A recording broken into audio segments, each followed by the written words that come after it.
യേശുവിൻ്റെ പിന്നാലെ ഞാൻ പോകുവാൻ എന്നാത്മാവിൽ തീരുമാനം ചെയ്തു. മേലിൽ പിന്നിലേക്കിൽ അല്പവും തീരുമാനം ചെയ്തു.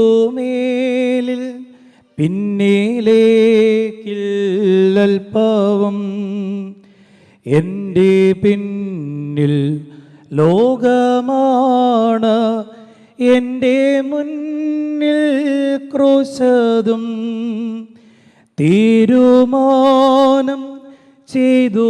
മേലിൽ പിന്നിലേക്കിൽ അല്പവും തീരുമാനം ചെയ്തു. മേലിൽ പിന്നിലേക്കിൽ അല്പവും. 2 ദിനവൃത്താന്ത പുസ്തകം 7 അധ്യായം 14 വാക്യം. 2 ദിനവൃത്താന്ത പുസ്തകം 7 അധ്യായം 14 വാക്യം. ബാറഖ്യമോർ. എൻ്റെ നാമം വിളിക്കപ്പെട്ടിരിക്കുന്ന എൻ്റെ ജനം തങ്ങളെ തന്നെ താഴ്ത്തി പ്രാർത്ഥിച്ച് എൻ്റെ മുഖം അന്വേഷിച്ച് തങ്ങളുടെ ദുർമാർഗ്ഗങ്ങളെ വിട്ടുതിരിയുമെങ്കിൽ ഞാൻ സ്വർഗത്തിൽ നിന്ന് കേട്ട് അവരുടെ പാപം ക്ഷമിച്ച് അവരുടെ ദേശത്തിന് സൗഖ്യം വരുത്തി കൊടുക്കും. എൻ്റെ നാമം വിളിക്കപ്പെട്ടിരിക്കുന്ന എൻ്റെ ജനം തങ്ങളെ തന്നെ താഴ്ത്തി പ്രാർത്ഥിച്ച് എൻ്റെ മുഖം അന്വേഷിച്ച് തങ്ങളുടെ ദുർമാർഗ്ഗങ്ങളെ വിട്ടുതിരിയുമെങ്കിൽ ഞാൻ സ്വർഗത്തിൽ നിന്ന് കേട്ട് അവരുടെ പാപം ക്ഷമിച്ച് അവരുടെ ദേശത്തിന് സൗഖ്യം വരുത്തി കൊടുക്കും. ഒരു നിമിഷം പ്രാർത്ഥിക്കാം. ദൈവമായ കർത്താവേ, നീ അടിയങ്ങളെ ഏൽപ്പിച്ചത് ജീവൻ്റെ വചനം. ഇത് ധ്യാനിക്കുന്ന ഞങ്ങൾക്ക് കാലിന് ദീപമായി, ഞങ്ങളുടെ പാതകൾക്ക് പ്രകാശമായി തീരണമേ. ഞങ്ങളുടെ ജീവിതത്തെ നിനക്ക് ഹിതകരമാകുന്ന തരത്തിൽ രൂപാന്തരപ്പെടുത്തേണ്ടതിനും രൂപപ്പെടുത്തേണ്ടതിനും കൂടിവരവുകൾ ഞങ്ങളെ ശക്തരാക്കണമേ. പരിശുദ്ധാത്മകൃപയിൽ ഞങ്ങളെ ബലപ്പെടുത്തണമേ. ഞങ്ങൾ ഒരുമനപ്പെട്ട് നിനക്കും നിൻ്റെ പിതാവിനും ജീവനുള്ള പരിശുദ്ധാത്മാവിനും എല്ലാ കാലത്തും സ്തുതിയും സ്തോത്രവും സമർപ്പിക്കുവാനായിട്ട് തന്നെ. ആമേൻ. ത്രിയേക ദൈവത്തിൻ്റെ അതിപരിശുദ്ധ തിരുനാമം വാഴ്ത്തപ്പെടുമാറാകട്ടെ. ഇത്രയും ബഹുമാനപ്പെട്ട ജി ശമുവേലച്ചൻ, ലിജിനച്ചൻ, മാതാപിതാക്കന്മാരെ, സഹോദരങ്ങളെ, കുഞ്ഞുങ്ങളെ, ഞാനൊരു 7-8 വർഷങ്ങൾക്ക് മുൻപ് ഈ ചാപ്പലിൽ ഇതുപോലെ ഒരു പ്രസംഗത്തിന് വന്നിട്ടുള്ളത് ഞാൻ ഓർക്കുക. പക്ഷെ അന്ന് എന്താണ് ഞാൻ പ്രസംഗിച്ചതെന്ന് ഞാൻ ഓർക്കുന്നില്ല. അപ്പോൾ പിന്നെ നിങ്ങളോട് ചോദിച്ചിട്ട് പ്രത്യേകിച്ച് കാര്യമില്ല. ഒരു കഥ പറഞ്ഞുകൊണ്ട് തുടങ്ങാം. നിങ്ങൾ പൊതുവെ വളരെ ഗൗരവക്കാരായിട്ടിരിക്കും. ഞാൻ പള്ളിയിൽ വന്നപ്പോഴും ചിരിക്കുകയില്ലാത്ത കാടന്മാരെ പോലെയാണ് കണ്ടിട്ട് പോകുന്നത്. അതുകൊണ്ട് നിങ്ങൾ ഇച്ചിരി ശ്വാസമൊക്കെ വിട്ട് ദൈവോധനം കേൾക്കാൻ വന്നത്. നമ്മൾ മറ്റൊരു സീരിയസ് മാറ്റർ ചർച്ച ചെയ്യാനല്ല. സീരിയസ് എന്ന് പറഞ്ഞാൽ ദൈവോധനം സീരിയസ് ആണ്. ഒരിക്കലും ഒരു അച്ഛൻ പ്രസംഗിച്ചുകൊണ്ടിരിക്കെ പള്ളിക്കാരോട് ഒരു ചോദ്യം ചോദിച്ചു. സ്വർഗത്തിൽ പോകണമെന്ന് ആഗ്രഹമുള്ളവരൊക്കെ ഒന്ന് കൈവക്കാൻ പറഞ്ഞു.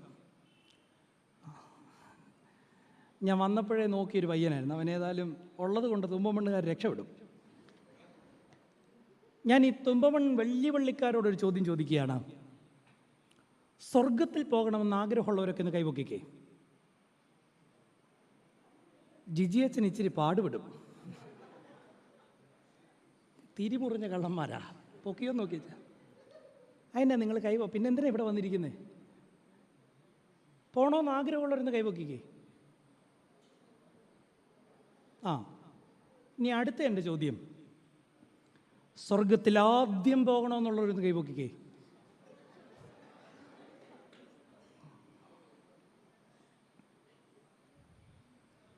ഇവിടെയാണ് നമ്മളിങ്ങനെ കൂടി വരുന്നതിൻ്റെ ആവശ്യകതയെ ചോദ്യം ചെയ്തുകൊണ്ട് വേണം. ആരും വന്ന് പ്രസംഗിച്ചോട്ടെ, പ്രസംഗം ഏറെയും കുറഞ്ഞും ഒക്കെ നിന്നെന്ന് വരാം. പക്ഷെ പ്രസംഗം പറഞ്ഞവരുടെയും പ്രസംഗം കേട്ടവരുടെയും ജീവിതത്തിൽ ദൈവം ആവശ്യപ്പെടുന്ന ഒരു മാറ്റം സാധ്യമായില്ല എങ്കിൽ ദൈവം ആഗ്രഹിക്കുന്ന നിലയിൽ ഞങ്ങൾ മാറ്റപ്പെടുവാൻ തയ്യാറല്ല എന്ന് നമ്മൾ തന്നെ ഇങ്ങനെ ഉറക്കെ വിളിച്ചു പറയുന്നിടത്ത് വീണ്ടും ഈ പരിശുദ്ധൻ്റെ ഓർമ്മ പെരുന്നാളിനോട് ചേർന്ന് നമ്മൾ ഈ ദേവാലയത്തിൽ കൂടി വന്നതിൻ്റെ അർത്ഥം എന്താ? അവിടെയാണ് നമ്മുടെ ദേവാലയ ജീവിതം എന്താണ് ഉദ്ദേശിക്കുന്നതെന്നും എന്താണ് അർത്ഥമാക്കുന്നതെന്നും പഴയ നിയമത്തിലെ ആദ്യ ദേവാലയത്തിൻ്റെ സൂചനയിൽ നിന്ന് പറഞ്ഞുകൊണ്ട് ഇന്നത്തെ ഈ ചിന്ത അവസാനിപ്പിക്കാം. 7:15 എൻ്റെ പ്രസംഗം ഞാൻ ആരംഭിച്ചത്. 8:15 പ്രസംഗം നിർത്തണമെന്നാണ് എൻ്റെ ആഗ്രഹം. നിർത്തിയില്ല, നിങ്ങളൊന്ന് കൈവക്കിയാൽ മതി. കാരണം കുറേ അവാർഡുകൾ എൻ്റെ മുമ്പിൽ ഇരിപ്പുണ്ട്. പഴയ നിയമത്തിൽ ദൈവത്തിൻ്റെ ഹൃദയപ്രകാരമുള്ള ഒരു മനുഷ്യനായിരുന്നു ആര്? ദാവീദ്. ദൈവത്തിന് അവർ സെറ്റിലായതിനു ശേഷം ദൈവത്തിനൊരു ആലയം പണിയണമെന്നും തങ്ങളുടെ ഇടയിൽ ദൈവത്തിൻ്റെ സാന്നിധ്യം ഉറപ്പാക്കേണ്ടുന്നൊരു ഇടം ഞങ്ങൾക്ക് വേണമെന്നും ആഗ്രഹിച്ചിട്ട് ദാവീദ് അതിനുള്ള സാമഗ്രികളൊക്കെ കരുക്കൂട്ടി അതിനുവേണ്ടി തുനിയുമ്പം യഹോവയായ ദൈവം അവനോട് പറഞ്ഞു, വേണ്ട, അരുത്.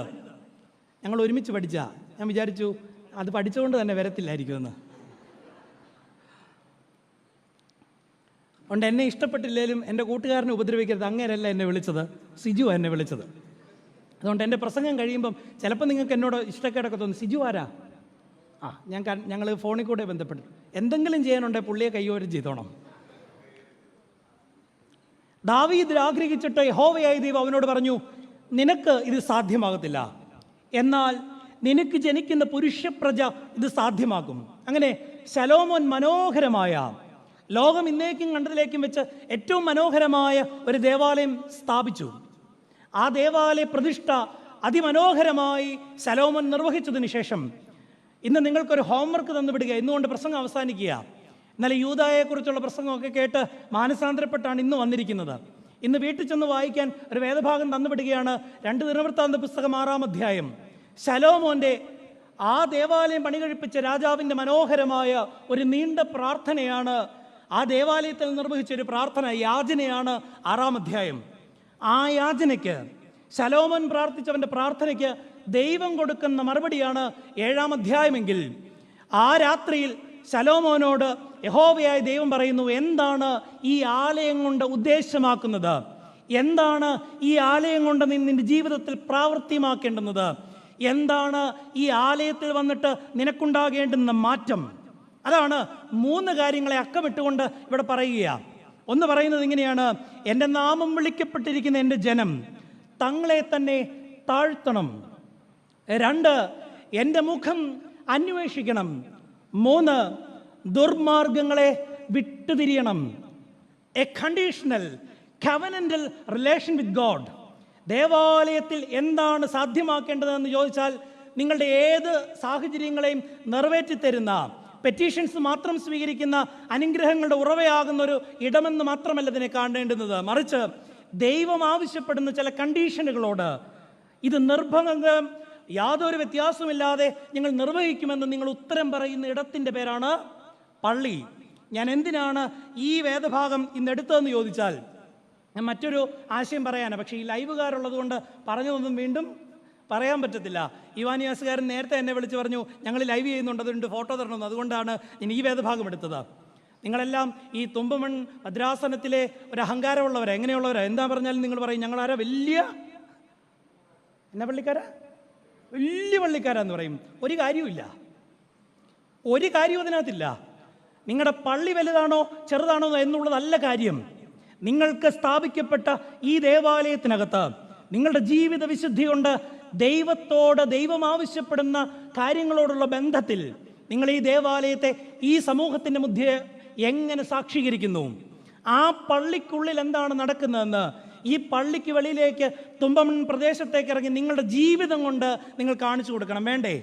അങ്ങനെയെങ്കിൽ നമ്മുടെ ദേവാലയത്തിൽ ഇത്രയും നാൾ നമ്മൾ പോയിട്ട് പള്ളിക്ക് നമ്മളൊരു ശാപമാണോ അതോ പള്ളിക്ക് നമ്മളൊരു അനുഗ്രഹമാണോ? ഇത് നിങ്ങളോട് തന്നെ ചോദിക്കും. പലതും ശാപമാണ്. ഇതുകൊണ്ട് ഞാൻ പറഞ്ഞു, ഞാൻ ജീവനോടെ പോകുമെന്നുള്ള കാര്യത്തിൽ പണ്ട് വന്നപ്പോഴും വെച്ചാൽ എനിക്കൊരു അബദ്ധം പറ്റിയതാണ് കേട്ടോ. ഞാൻ ഒരാളെ ഇങ്ങനെ പുകഴ്ത്തി പറഞ്ഞു. അങ്ങ് പോയി കഴിഞ്ഞപ്പോൾ ഞാൻ പറയുന്നത്, അതായിരുന്നു ഇവിടുത്തെ ഏറ്റവും വലിയ ആണിയെന്ന് പറഞ്ഞു. അവിടെയാണ് എൻ്റെ ചോദ്യം. പ്രസംഗിക്കുന്ന ഈ കർത്തവ്യമായിട്ടിരിക്കുന്ന ഞങ്ങളും ഈ ദേവാലയ ശുശ്രൂഷകളിൽ പങ്കെടുക്കുന്നു, ഈ ദേവാലയത്തിലെ അംഗങ്ങളാണെന്ന് പറയുന്ന നിങ്ങളും ഒരുപോലെ വിചാരിക്കേണ്ടുന്ന ഒരു കാര്യം, ദൈവം ആഗ്രഹിക്കുന്നത് പോലെ ഈ ഒരു കവനൻ്റൽ റിലേഷൻ എനിക്ക് ഈ പള്ളിയിൽ നിന്ന് ഈ സഭാജീവിതത്തിൽ ഉണ്ടാക്കിയെടുക്കുവാൻ സാധിക്കുന്നുണ്ടോ?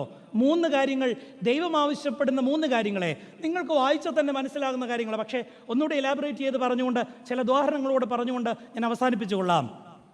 To maintain a covenantal relation with God, ഒന്നാമത് യഹോവയായ ദൈവം ആഗ്രഹിക്കുന്നത്, പുതിയ നിയമ പശ്ചാത്തലത്തിലേക്ക് ഇത് വന്നാൽ, ഇപ്പം കൊച്ചച്ചൻ ഓർപ്പിച്ചതുപോലെ മനുഷ്യനായിപ്പെടുന്ന ക്രിസ്തു അവൻ നടന്നു കാണിച്ച് അതിൻ്റെ പിന്നാലെ നടക്കാൻ നമ്മളെ പരിശീലിപ്പിച്ച ചില ജീവിത വഴികളിലൂടെ, ചില മനുഷ്യരിലൂടെ ആ ഭാഗങ്ങളിലേക്ക് നമ്മൾ കടന്നെത്തുകയാണ്. ഒന്ന് പറയുകയാണ്, നിങ്ങളുടെ ജീവിതത്തിൽ നിങ്ങളിപ്പോൾ ധരിച്ചിരിക്കുന്ന മേലങ്കികളെ ഉരിഞ്ഞു കളഞ്ഞിട്ട് താഴ്മയുടെ വസ്ത്രം ധരിക്കണം. Humility was the raiment of Jesus Christ എന്ന് ഒരു പിതാവ് പറയുന്നുണ്ട്. ക്രിസ്തു ധരിച്ച വസ്ത്രത്തിൻ്റെ പേരാണ് താഴ്മ. അത് ഉണ്മയിലുള്ള വിനയമാണ്. അതാണ് അച്ഛൻ പറഞ്ഞത്, ഒതുങ്ങി ഒതുങ്ങി ഒതുങ്ങി. നമുക്കാകെ അറിയാവുന്നൊരു വാക്കെന്നാ, ഒതുക്കി ഒതുക്കി ഒതുക്കി. സ്വയം വെറുമയാക്കപ്പെട്ട് ഈ ലോകത്തിലേക്ക് വന്ന ക്രിസ്തു ആദ്യം നടന്ന വഴി അതൊരു ഹ്യൂമിലിറ്റിയുടെ വഴിയാണ്.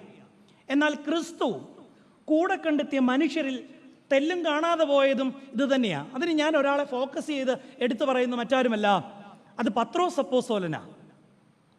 നമുക്ക് ഒരു ധാരണയുണ്ട് എന്താണ് വിനയം, താഴ്മയെന്ന് പറഞ്ഞാൽ എന്താ. ഇപ്പം ഞാൻ എൻ്റെ ഒരുപാട് സീനിയറാണ് ജിജിയച്ചൻ ഒരു കയ്യസ്തോരി കൊടുക്കുമ്പം ഞാൻ ഒന്നുകൂടി എൻ്റെ നടു ഉള്ളിൽ അങ്ങനെ ഇല്ലെങ്കിൽ പോലും അച്ഛൻ ഇനിയൊരു ഒരു പ്രയാസം വരണ്ടെന്നോർത്ത് ഞാൻ എൻ്റെ നടു ഇത്രയും കൂടെ കുനിച്ചാൽ അതിൻ്റെ പേര് അതാണോ താഴ്മ? പലപ്പോഴും നമ്മുടെ ആത്മബോധത്തെ അല്ലെങ്കിൽ ഒരു ആത്മവിശ്വാസത്തെ പലരും പറയും അതൊരു അഹങ്കാരമാണെന്ന് പറയും. ഇപ്പോഴത്തെ പിള്ളേർ പറയുന്നത് തന്നെ ഇതെൻ്റെ അഹങ്കാരമല്ല, എൻ്റെ കോൺഫിഡൻസ് എന്ന് പറയും. എന്നാൽ ആത്മവിശ്വാസം തെറ്റൊന്നുമല്ല. ഒരു പരിധിവരെ എല്ലാ മനുഷ്യർക്കും എന്ത് വേണം? ആത്മവിശ്വാസം വേണം. എന്നാൽ നമ്മൾ ഇന്ന് വ്യാഖ്യാനിക്കുന്ന താഴ്മ പലപ്പോഴും അപകർഷതയിൽ നിന്നുണ്ടാകുന്നതാണ്. പലപ്പോഴും നമ്മൾ കാണിക്കുന്ന താഴ്മ അപകർഷതയിൽ നിന്നുണ്ടാകുന്നതാണ്. അങ്ങനെയെങ്കിൽ എന്താണ് താഴ്മയെന്ന് ആദ്യം പഠിക്കണമെങ്കിൽ വ്യത്യസ്തനായ ഒരു മനുഷ്യനെ പരിചയപ്പെടുത്താം. ഒട്ടകരോമം കൊണ്ടുള്ള വസ്ത്രം ധരിച്ചൊരു മനുഷ്യൻ, അരയിൽ തോർവാര് ധരിച്ചൊരു മനുഷ്യൻ, ഭക്ഷണം തന്നെ വ്യത്യസ്തമായ ചര്യകൾ പുലർത്തിയിരുന്ന ഒരു കഠിന ഹൃദയനായ മനുഷ്യനെന്ന് ഒറ്റ വാക്കിൽ സമൂഹം പറഞ്ഞൊരു മനുഷ്യനാണ് ആര്? യോഹന്നാൻ സ്നാപകൻ. പരുക്കനായൊരു മനുഷ്യൻ, കണ്ണിച്ചോരയില്ലാത്തൊരു മനുഷ്യൻ, താളത്തിൽ തലയറ്റുന്നത് വരെ തല ഇങ്ങനെ ഉയർത്തിപ്പിടിച്ചു ഒരു മനുഷ്യൻ്റെ മുമ്പിൽ തല കുനിക്കാത്തൊരു മനുഷ്യനായിരുന്നു ആര്? യോഹന്നാൻ സ്നാപകൻ. സമൂഹം മുഴുവൻ പറഞ്ഞു ഒരച്ഛൻ്റെ മകനായിട്ട് പോലും ഇവനൊരല്പം വിനയം. സത്യത്തിൽ അദ്ദേഹത്തിൻ്റെ പെരുമാറ്റം കണ്ടാൽ യാതൊരു താഴ്മയും അദ്ദേഹത്തിൻ്റെ ജീവിതത്തിൽ ചിലപ്പം കണ്ടുകിട്ടാനില്ല. രാജാവിൻ്റെ മുമ്പിൽ പോലും യാതൊരു ഭ്രംശവും കൂടാതെ ഉയർന്നു നിൽക്കുന്ന ശിരസിൻ്റെ പേരായിരുന്നു യോഹന്നാൻ്റേത്. ഇന്ന് നമ്മുടെ കുഴപ്പം നമുക്ക് ഈ ആത്മവിശ്വാസമില്ല. നമുക്കാകെ അറിയാവുന്നത് ഉയർന്നവനെ സുഖിപ്പിക്കാനാണ്, അല്ലേ? നമുക്ക് അധികാരമുള്ളവനെ, ധനമുള്ളവനെ, അല്ലെങ്കിൽ പിടിപാടുള്ള ആളുകളെയൊക്കെ കാണുമ്പം നമ്മൾ അവരുടെ മുമ്പാകെ വല്ലാതങ്ങ് വിനയപ്പെടും. അത് ദൈവം ആഗ്രഹിക്കുന്ന, ദൈവം ഈ പറഞ്ഞ താഴ്മയല്ല. മറിച്ച് എന്താണ് താഴ്മയെന്ന് യോഹന്നാൻ തന്നെ പറയുന്നുണ്ട്.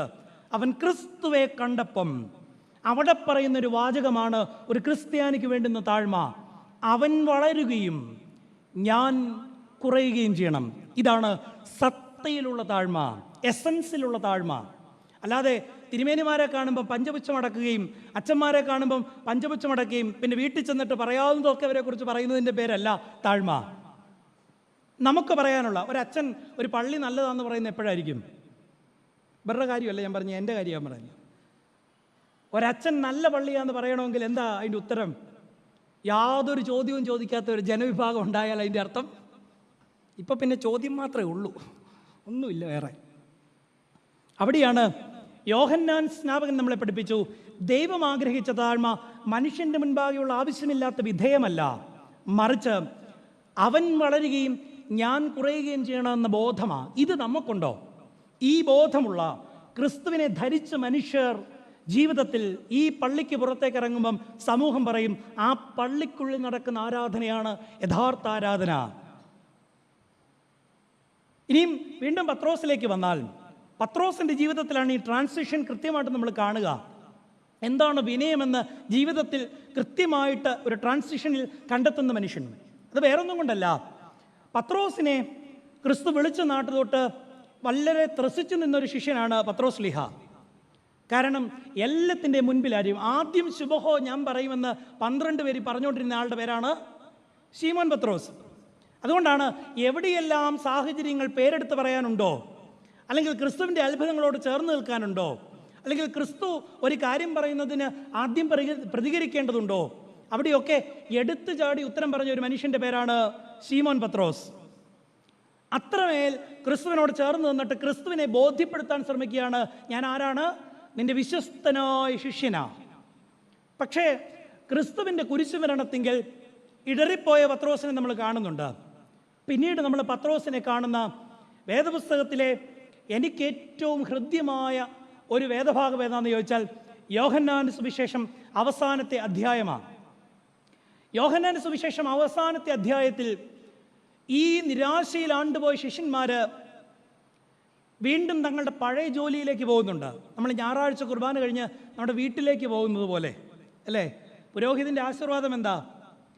നിങ്ങൾ പ്രാപിച്ചിരിക്കുന്ന യാത്രാഭക്ഷണങ്ങളോടും വഴിയാഹാരങ്ങളോടും കൂടെ ഇവിടെ കണ്ടതും കേട്ടതും പ്രാപിച്ചതുമായതൊക്കെ ഇനി ഒരാഴ്ചയുള്ള ജീവിതത്തിൽ പ്രാവർത്തികമാക്കണമെന്ന ഒരു വലിയ റെസ്പോൺസിബിലിറ്റി പരമേൽപ്പിച്ചുകൊണ്ടാണ് നമ്മളെ പള്ളിക്ക് പുറത്തേക്ക്. ഇനി അത് കഴിഞ്ഞൊരു പൊതുയോഗം ഉണ്ടെങ്കിൽ അറിയാം നമ്മൾ ഇതാണോ പ്രാപിച്ചത് അല്ലയോ എന്ന്. അവിടെയാണ് കർത്താവിൻ്റെ കൂടെ നടന്ന ശിഷ്യന്മാരൊക്കെയും അവർ തങ്ങളുടെ പ്രത്യാശ പോയിപ്പോയി എന്ന് പറഞ്ഞിട്ട് വീണ്ടും പഴയ ജോലിയിലേക്ക് കടന്നുപോയി. അവിടെയാണ് ഞാൻ പത്രോസിനെ ഒന്ന് ഉള്ളറിഞ്ഞാൻ ശ്രമിക്കുക.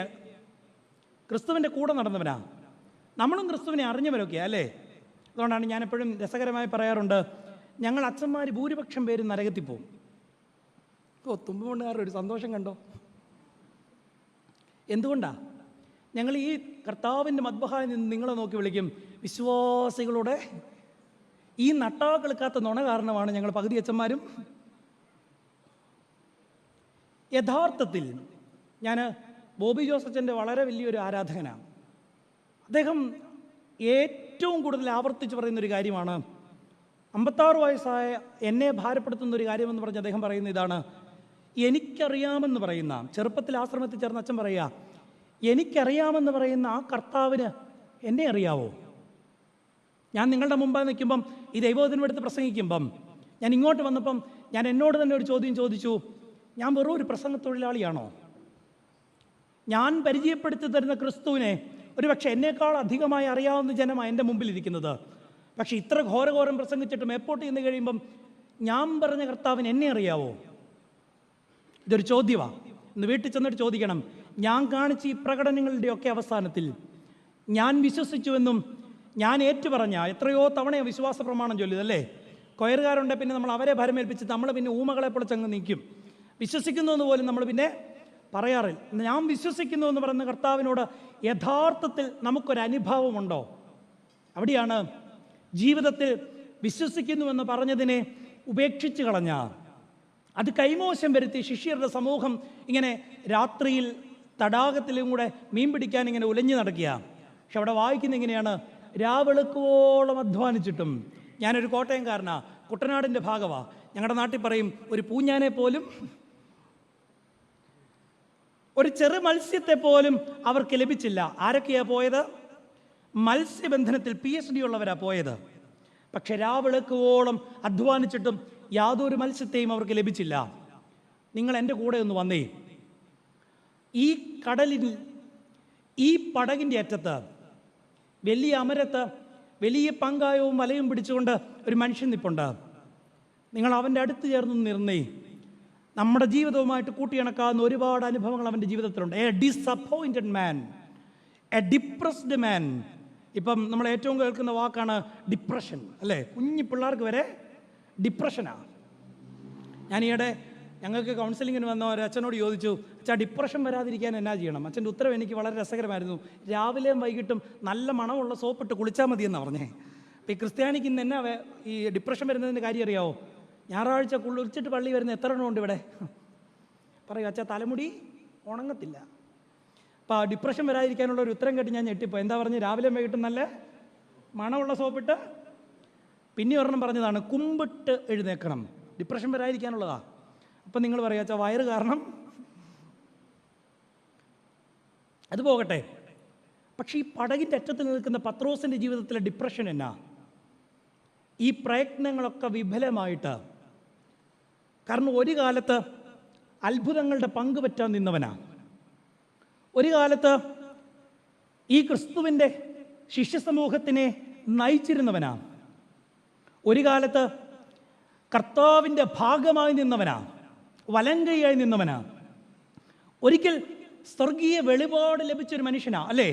നീ ജീവനുള്ള ദൈവത്തിൻ്റെ പുത്രനായി മശിഹ എന്ന് പറഞ്ഞ് അതിൽ അഭിരമിച്ചൊരു മനുഷ്യനാ. ഒരിക്കൽ ഈ സമൂഹം മുഴുവൻ കാണുക കർത്താവിൻ്റെ അത്ഭുതങ്ങൾക്ക് കൂട്ടുപോന്നവനാ, എത്രയോ പേരുടെ സൗഖ്യത്തിന് സാക്ഷ്യം വഹിച്ചവനാ. പക്ഷെ ഇന്ന് പരാജയത്തിൻ്റെ പടുകുഴിയിൽ ഒന്നും സമ്പാദിക്കാൻ കഴിയാതെ ഈ പടകിൻ്റെ അറ്റത്ത് ഇങ്ങനെ വളരെ നിരാശപ്പെട്ട് പത്രോസ് നിന്നിട്ട് പത്രോസ് തിരിച്ചറിഞ്ഞു, ഞാൻ വെറും ശൂന്യനാ. നമ്മൾ ഈ പള്ളിക്കുള്ളിൽ വന്നിട്ട് നമ്മൾ വിചാരിച്ചില്ലേ ഞാനില്ലെങ്കിൽ പള്ളി മുന്നോട്ട്? അങ്ങനെ വിചാരിക്കുന്ന പലരും ഉണ്ട്. ഞങ്ങൾ അച്ഛന്മാരും വിചാരിക്കും, ട്രാൻസ്ഫറായി പോകുമ്പം ഈ പള്ളിക്കാരുടെ സെൻഡ് ഓഫ് മീറ്റിങ്ങിലെ പ്രസംഗം കേൾക്കുമ്പോൾ ഞങ്ങൾ വിചാരിക്കും, അയ്യോ ഇനി തുമ്പമണ്ണ് പള്ളി അടച്ചിടണം. വെറുതെയാ. അടുത്ത അച്ഛൻ വരുമ്പോൾ ഇത് തന്നെ നമ്മൾ വിചാരിക്കും നമുക്ക് ശേഷം പ്രളയം ഒന്നുമില്ല.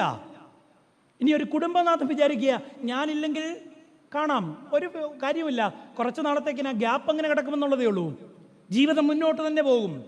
എന്നാൽ ഇവിടെ പരാജയപ്പെട്ട് നിൽക്കുന്ന ഈ മനുഷ്യൻ തിരിച്ചറിഞ്ഞു, ക്രിസ്തുവില്ലാതെ എൻ്റെ ജീവിതത്തിൽ ഞാൻ ഇത്രയും നാൾ ഏറ്റെടുത്ത അഹങ്കാരങ്ങളെല്ലാം വെറുതെയാ. ജീവിതത്തിൽ ഞാൻ അഹംഭരിച്ച അല്ലെങ്കിൽ ഞാൻ സമ്പാദിച്ചുവെന്നും എൻ്റെ മിടുക്ക് കൊണ്ടെന്നും പറഞ്ഞ എല്ലാം വെറുതെയാ. മനുഷ്യനെന്ന് പറഞ്ഞ് ജീവിക്ക് ഒരിക്കലും അഹങ്കരിക്കാൻ കഴിയാത്തൊരു വലിയ സത്യമുണ്ട്. എന്താണെന്നറിയാവോ? മറ്റെല്ലാ ജീവികളും ഇൻഡിപെൻഡൻ്റാ. ഞാനൊരു മൃഗസഖിനിയായ അച്ഛനാണ്, കല്യാണം കഴിക്കാത്ത അച്ഛനാണ്. അതുകൊണ്ട് എനിക്ക് കൃഷിയും കാര്യങ്ങളുമൊക്കെ, പോത്ത്, എരുമ, ആട്, പശു എല്ലാം ഉണ്ട് എനിക്ക്. അപ്പം എൻ്റെ ഒരു ആട് പ്രസവിച്ചു കഴിഞ്ഞ ദിവസം. ഞാനിങ്ങനെ പ്രാർത്ഥിച്ച് പ്രസവിപ്പിച്ചു. കാരണം തുമ്പമണ്ണി വരേണ്ടി കൊണ്ട് ഇന്നെങ്ങാനും പ്രസവിച്ചിരുന്നെങ്കിൽ ആര് പ്രസവം എടുത്തേനെ? അപ്പം അതുകൊണ്ട് ഞാൻ പ്രാർത്ഥിച്ച് കഴിഞ്ഞ ദിവസം പ്രസവിച്ചു. ഇപ്പം എൻ്റെ ആട്ടും കുഞ്ഞുങ്ങൾ 2 കുഞ്ഞുങ്ങളുണ്ട്. അവർ ആദ്യത്തെ ശുശ്രൂഷ മാത്രമേ അവർക്ക് എന്നെ കൊണ്ട് ആവശ്യം. ഇപ്പം അവർക്ക് അവരുടെ അമ്മയെ അറിയാം, എവിടുന്ന് അവർക്ക് പാല് കുടിക്കണമെന്നും അറിയാം. ഇനി നോവിനച്ചൻ ഇല്ലെങ്കിലും അവർക്ക് ജീവിക്കാനുള്ള വകുപ്പ്. പക്ഷേ ഈ വകുപ്പ് പറയുന്ന ഞാൻ എത്രയോ പേരുടെ സഹായം കൊണ്ടാണ് ഇന്ന് ഈ 35-ാമത്തെ വയസ്സിൽ ഈ ബലിപീഠത്തിന് മുൻപാകെ നിൽക്കുന്നത്. മനുഷ്യനോളം അഹങ്കരിക്കാൻ യാതൊന്നുമില്ലാത്ത ഒരു ജീവി വേറെയില്ല. നിങ്ങളാരെങ്കിലും പശുവിനെ വളർത്തുന്നുണ്ടോ? ഒരു പശു പ്രസവിച്ച് അതിൻ്റെ കിടാവ് ഓടി നടക്കാൻ എത്ര സമയം വേണം? പിള്ളേർക്ക് കിടാവെന്നൊക്കെ പറഞ്ഞാൽ അറിയാമോ? ഇപ്പോഴത്തെ പിള്ളേർക്ക് PUBG മാത്രമേ അറിയത്തുള്ളൂ. കിടാവെന്ന് പറഞ്ഞാൽ കാഫ്. കൂടി വന്ന 1 മണിക്കൂർ അല്ലേ? ഈ ഇരിക്കുന്ന സാധനമൊക്കെ ഒന്ന് നടക്കാൻ നമ്മൾ എത്ര കൊല്ലം നോക്കിയിരുന്നു? അപ്പ അമ്മ എന്നൊന്ന് വിളിക്കണമെങ്കിൽ അല്ലേ? വളർന്നു കഴിയുമ്പോൾ പിന്നെ അവൻ്റെ ഇടി കൊള്ളണമെന്നുള്ളത് ഇപ്പോഴത്തെ നിർഭാഗ്യം. വളരെ ഡിപ്പെൻഡൻ്റായ ഒരു ജീവിയുടെ പേരാണ് അല്ലേ? ഇൻ്റർഡിപ്പെൻഡൻ്റായ ഒരു ജീവിയുടെ പേരാണ് മനുഷ്യൻ. അതുകൊണ്ടാണല്ലോ ഈ വലിയ ഗീർവാണം പറയുന്ന പുരുഷന്മാരുൾപ്പെടെ കുഞ്ഞിലെ അങ്ങോട്ട് ജനിച്ചു വീണ് കഴിഞ്ഞാൽ ഏറ്റവും അവർക്ക് ആവശ്യമുള്ള ഒരാളാരാന്ന് ചോദിച്ചാൽ അമ്മയാണ്. ഞാനൊരു സന്യാസിയാണെങ്കിലും ഇപ്പോഴും എനിക്കൊരു പനി വന്നാൽ ആശുപത്രി പോകുന്നതിനേക്കാൾ എനിക്ക് ധൈര്യം എൻ്റെ അമ്മയുടെ അടുക്ക് പോകുന്ന. ഒരു മരുന്നും വേണ്ട, എൻ്റെ അമ്മ അടുത്തുണ്ടെങ്കിൽ എനിക്കൊരു വലിയ, ശരിയാണോ തെറ്റാണോ എന്ന് എനിക്കറിയില്ല. അപ്പം നമ്മൾ ആദ്യം അമ്മ കയ്യെ പിടിച്ച് നടക്കാൻ അമ്മ നമുക്ക് ആവശ്യമുള്ളതൊക്കെ തന്നു. സ്കൂളിൽ കൊണ്ടുവിടുമ്പം നമ്മൾ അമ്മയുടെ സാരി തുമ്പെ പിടിച്ചുകൊണ്ടാണ് നടന്നത് അല്ലേ? ഇപ്പോൾ സാരിയൊക്കെ മാറി ചുരിദാറിൻ്റെ തുമ്പെ പിടിച്ചു. ഇപ്പം ഇനി വരും കാലത്ത് ജീൻസിൻ്റെ തുമ്പെ പിടിക്കേണ്ടി വരും. പിടിക്കാൻ പറ്റുമെന്ന് എനിക്കറിയില്ല. പക്ഷെ കുറച്ചങ്ങോട്ട് വളർന്നു കഴിഞ്ഞ് മീശയൊക്കെ വെച്ച് കഴിയുമ്പോഴത്തേക്കിന് നമുക്ക് മനസ്സിലായി ഇനി ഈ ചുരിദാറെ മാത്രം പിടിച്ചിട്ട്, അപ്പോഴാണ് കാണാൻ കൊള്ളാവുന്ന മറ്റു ചുരിദാറുകൾ കാണുമ്പോൾ നമ്മൾ അവത്തെ മരണം വരെ മറ്റാരുടെയെങ്കിലുമൊക്കെ ഒരു തണലും താങ്ങും നമുക്ക് ആവശ്യമാണ് അല്ലേ? ഇല്ലെന്ന് പറയാൻ പറ്റുമോ? ഇപ്പം നമ്മുടെ കുഞ്ഞുങ്ങളൊക്കെ പറയുന്നത് നിങ്ങൾക്ക് കല്യാണം കഴിക്കേണ്ട അച്ഛന്നാ. അപ്പം അവരെന്നോട് പറയുമ്പോൾ ഞാൻ എന്നാ മറുപടി പറയും? ഞാൻ കല്യാണം കഴിച്ചിട്ടില്ല. അപ്പം ഞാനവരോട് പറയുന്നൊരു കാര്യമാണ്, 40 വയസ്സ് വരെയൊക്കെ നമ്മുടെ യൗവനത്തിൽ നമ്മുടെ ആരോഗ്യത്തിൽ നമുക്ക് പറയാം എനിക്കാരും. പക്ഷെ ആരോഗ്യം ക്ഷയിക്കും. ആരോഗ്യം ക്ഷയിക്കുന്നതിനേക്കാൾ അപ്പുറം നമ്മുടെ മനസ്സ് തളരില്ലേ? അന്ന് നമുക്ക് കൂട്ടുപോരാൻ ചിലരെ നേടാനായിരിക്കണം ഈ 40 വയസ്സ് വേണ്ടേ? ഈ ജീവിതാന്തസ്സിൽ നമ്മൾ അങ്ങനെ എത്ര പേരെ, അവിടെയാണ് ഞാൻ പറയുന്നത്, I M A self made എന്ന് പറയാൻ ആരെക്കൊണ്ടും സാധ്യമല്ലാതിരിക്കേ ക്രിസ്തു എന്തിനാണ് ഇങ്ങനെ നമ്മളെ രൂപപ്പെടുത്തിയെന്ന് ചോദിച്ചാൽ, മനുഷ്യന് ഈ ബോധം അവസാനം വരെ ഉണ്ടായിരിക്കണം. എനിക്ക് ചിലരെ ആവശ്യമുണ്ട്. എന്നാൽ പത്രോസ് പറഞ്ഞു, എന്നെ കൊണ്ട് ക്രിസ്തുവിനായിരുന്നു ആവശ്യം. ഇത്രയും നാൾ അവൻ അതാ പറഞ്ഞുകൊണ്ടിരുന്നത്. പക്ഷെ ഇന്ന് അവൻ തിരിച്ചറിഞ്ഞു, ഞാൻ ഏതുമല്ല എന്നും ക്രിസ്തുവില്ല എങ്കിൽ ഞാൻ വെറും വട്ടപൂജ്യമാണെന്നും ആ കടലിൻ്റെ നടുവിൽ ആ രാവിൽ അവൻ തിരിച്ചറിഞ്ഞ വലിയ സത്യമാണ്. കാരണം ഇത്രയേറെ നന്മാനുഭവങ്ങളിലൂടെ എൻ്റെ കയ്യെ പിടിച്ച് നടന്നവനാ. പക്ഷെ ഞാൻ പിന്നോട്ട് മാറിയപ്പം, അതുകൊണ്ടാണ് ഞാൻ ആദ്യം ആ പാട്ട് പാടിയത്. യേശുവിൻ്റെ പിന്നാലെ ഞാൻ പോകാമെന്ന് പറഞ്ഞപ്പം എൻ്റെ ആത്മാവിനോട് പറഞ്ഞ അടുത്ത വാചകമാ, ഇനി പിന്നോട്ടൊരു യാത്ര ഇല്ല, ഇനി പിന്നോട്ടൊരു യാത്രയില്ല. അവിടെയാണ് പത്രോസിൻ്റെ ജീവിതത്തിലുണ്ടായൊരു മാറ്റം. ഞാൻ സത്യസന്ധമായിട്ട് പറഞ്ഞാൽ ഇന്നലെ രാത്രി 1 മണി വരെ ഇരുന്നാണ് ഈ പ്രസംഗം തയ്യാറാക്കിയത്. എൻ്റെ പുതിയ പ്രസംഗമൊന്നുമല്ല, പറഞ്ഞ കാര്യങ്ങളൊക്കെ തന്നെയാണ്. പക്ഷെ എനിക്കിത് അങ്ങോട്ട് എഴുതിയപ്പോഴെല്ലാം എൻ്റെ കണ്ണ് നിറഞ്ഞു. വേറൊന്നും കൊണ്ടല്ല, ഇങ്ങനെ ഉപേക്ഷിച്ചു പോയ പത്രോസിൻ്റെ ഉള്ളമറിയുന്ന ഒരു കർത്താവിനെയാണ് യോഹന്നാൻ കാണിച്ചു തരുന്നത്.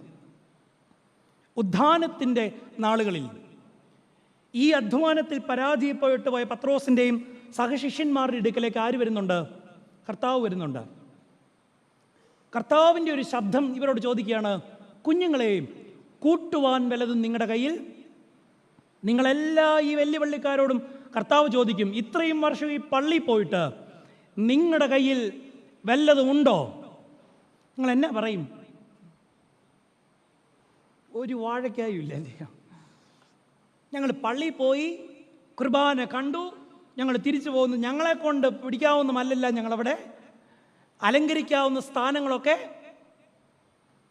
അവിടെയാണ് ഈ ചോദ്യം, വളരെ വളരെ കഠിനമായൊരു ചോദ്യം. കുഞ്ഞുങ്ങളെ കൂട്ടുവാൻ വല്ലതും കയ്യിലുണ്ടോ? അവർ പറഞ്ഞു ഇല്ല. അടുത്ത വാചകം ഇതാണ്, നിങ്ങൾ വലതുവശത്തേക്ക് വലയിറക്കുവിൻ. പിന്നീട് അവരുടെ ശ്രദ്ധ ഉലഞ്ഞു പോവുകയാണ്. എന്തുകൊണ്ടാ? അവർക്ക് മനസ്സിലായി വല മുഴുവൻ മത്സ്യമാണ്. ഇനി ഈ മത്സ്യത്തിലേക്കല്ല അവർ നോട്ടം, ഇത് പറഞ്ഞ് സ്വരം ഇവിടെ നിന്നാ. അവിടെയാണ് കർത്താവിൻ്റെ ചങ്കിൽ ചാരിക്കിടന്ന ഒരു ശിഷ്യൻ യോഹന്നാൻ വിളിച്ചു പറഞ്ഞു, അത് നമ്മുടെ കർത്താവാണ്.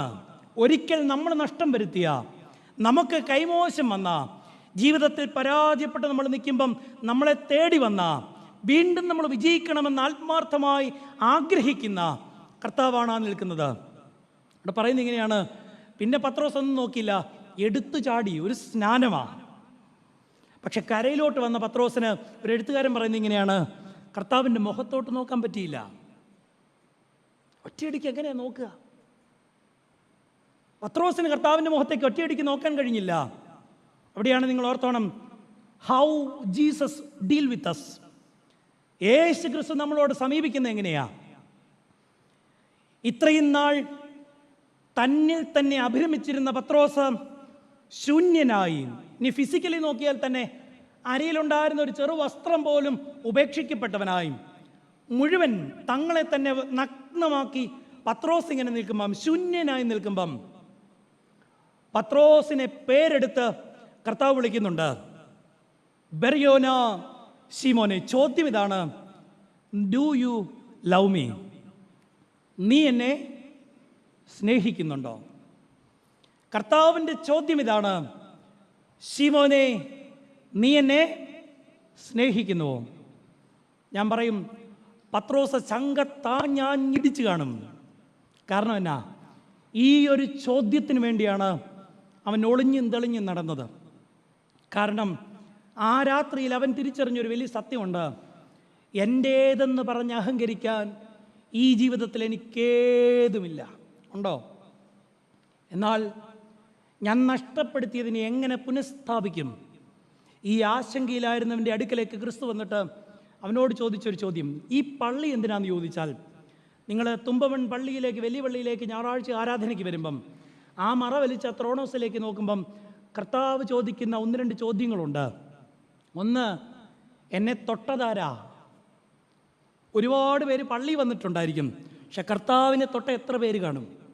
2, ചോദിക്കുന്ന ചോദ്യം ഇതാണ്, നീ എന്നെ സ്നേഹിക്കുന്നുവോ? ഒരു വട്ടമല്ല ചോദിച്ചത്, 3 വട്ടം തള്ളിപ്പറഞ്ഞവൻ്റെ മനസ്സിന് അവന് തന്നെ പൊറുക്കൻ കൊടുക്കാൻ, അല്ലെങ്കിൽ അവനെ തന്നെ ഒന്ന് സുസ്ഥിരപ്പെടുത്താൻ 3 ആവർത്തി ചോദിച്ചു.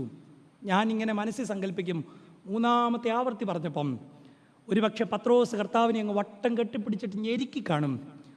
കർത്താവേ, ഞാൻ നിന്നെ. ഇനി ഇതിൻ്റെ പൊരുളെവിടെയാണ് അറിയുന്നതെന്നറിയാവോ? ഇതാണ് താഴ്മ.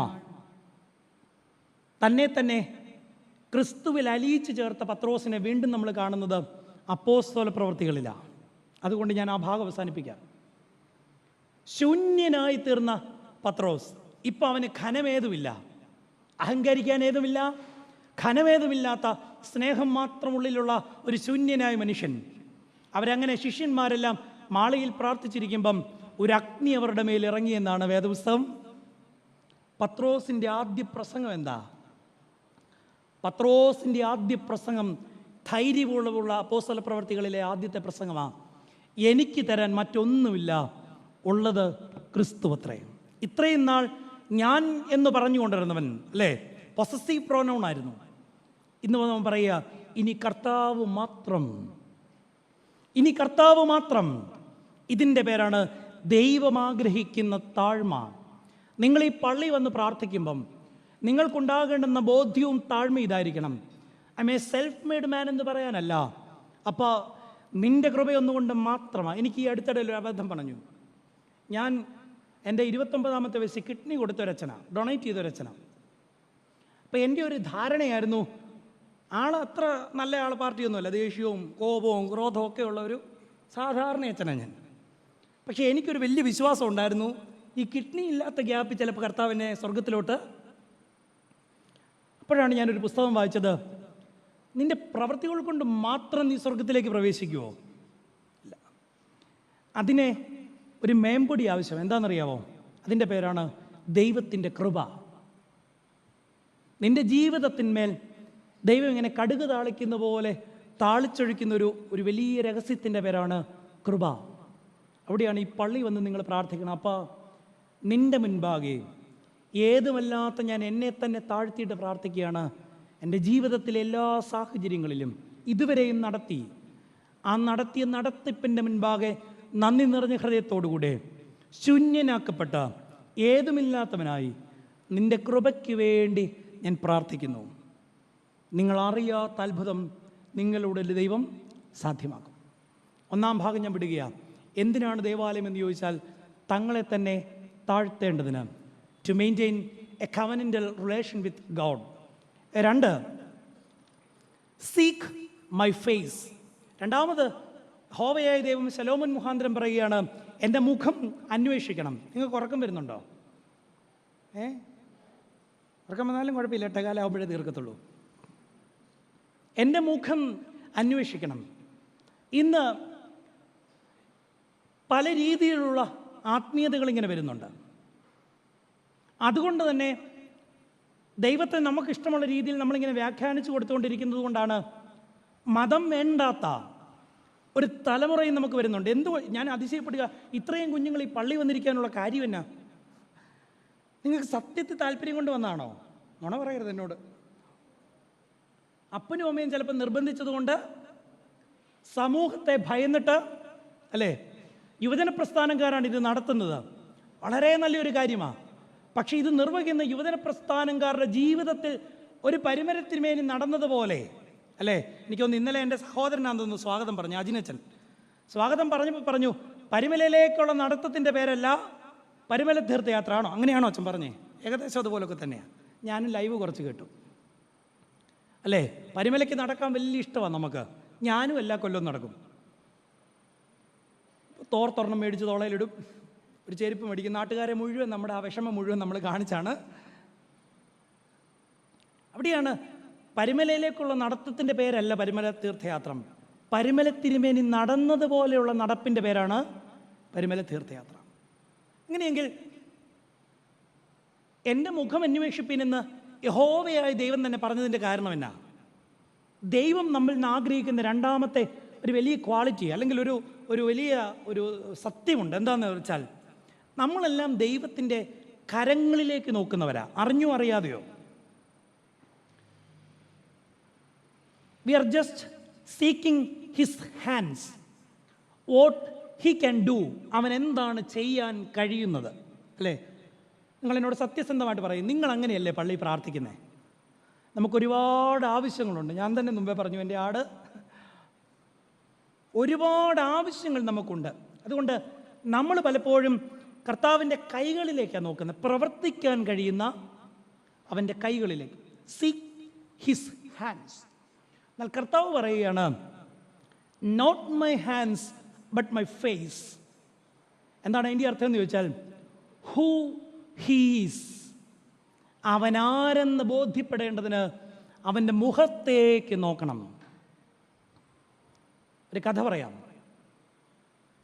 കുഞ്ഞുങ്ങളെ എല്ലാവരെയും രാജാവ് കൊട്ടാരത്തിലേക്ക് ക്ഷണിച്ചു, കൊട്ടാരം കാണാൻ. കുഞ്ഞുങ്ങൾക്ക് വലിയ കൗതുകമായി. OVVSലെ കുഞ്ഞുങ്ങളെല്ലാം കൊട്ടാരം കാണാൻ പോയി. കൊട്ടാരം കണ്ടിങ്ങനെ അത്ഭുതം കോരി കുഞ്ഞുങ്ങളിങ്ങനെ നിൽക്കുമ്പം രാജാവ് പറഞ്ഞു, പിള്ളേരോട് പറഞ്ഞു, ഞാൻ നിങ്ങൾക്കൊരു ഓഫർ തരാം. എന്താണ് ഓഫർ? നിങ്ങളിവിടെ ഓടിച്ചെന്ന് കെട്ടിപ്പിടിക്കുന്ന സാധനങ്ങളൊക്കെ നിങ്ങൾക്ക് സ്വന്തമായിരിക്കും എന്ന് പറഞ്ഞു. നമ്മുടെ പിള്ളേരല്ലേ, വെറുതെ വിടുവോ? രാജാവിൻ്റെ കിരീടം ചൊങ്കോലും തൊട്ടിരിക്കുന്ന സിംഹാസനം വരെ അമ്മമാർ പിടിച്ചു.